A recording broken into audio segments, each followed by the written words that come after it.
So guys, you've heard us talking about the process that we use for our textured diets. You've heard us mention the Blixer machine. So this is the machines we use, and I just thought it'd be good if I showed you the difference between what most people would know as a RoboCoop and the RoboCoop Blixer. So you see here, this is the RoboCoop food processor. At the bottom, it'll tell you it's the R201 model. This relates to the size of the bowl that goes on. Here you can see this is the RoboCoop Blixer 2. So it's a completely different machine. This machine will do a couple of different jobs for you. It will be a food processor, and if you put the veg attachment on, which this is, it will prepare your veg for you. This goes 2 different speeds, 2 different powers, depending on what attachment you've got on. The Blixer machine, however, has been specifically designed to texture up food quickly and easily.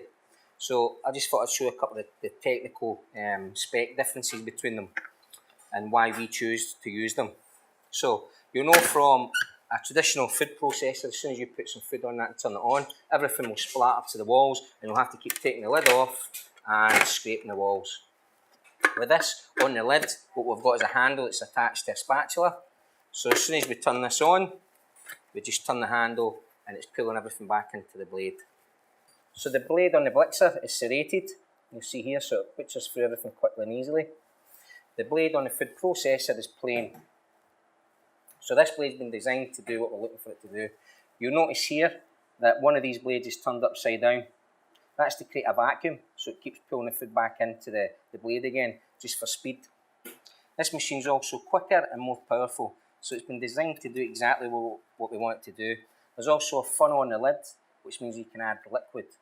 So, for us, what we've found is if you were making a stew, for example, and you took a big ladle of the stew, full of gravy, straight from the pot and pour it into the machine and start to process it up, you'll need an awful lot of thickening agent to get that to a texture C consistency.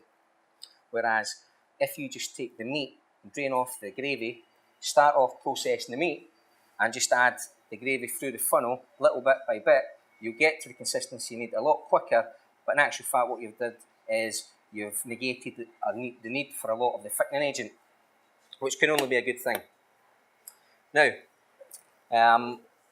if you are a home that only has a couple of textured diets, one of the issues we've found with the Blixer, although we love it, and it's the perfect machine to do textured diets, is one of the issues is you've got to do maybe 3 or 4 portions minimum in this. It's the smallest Blixer model that they do.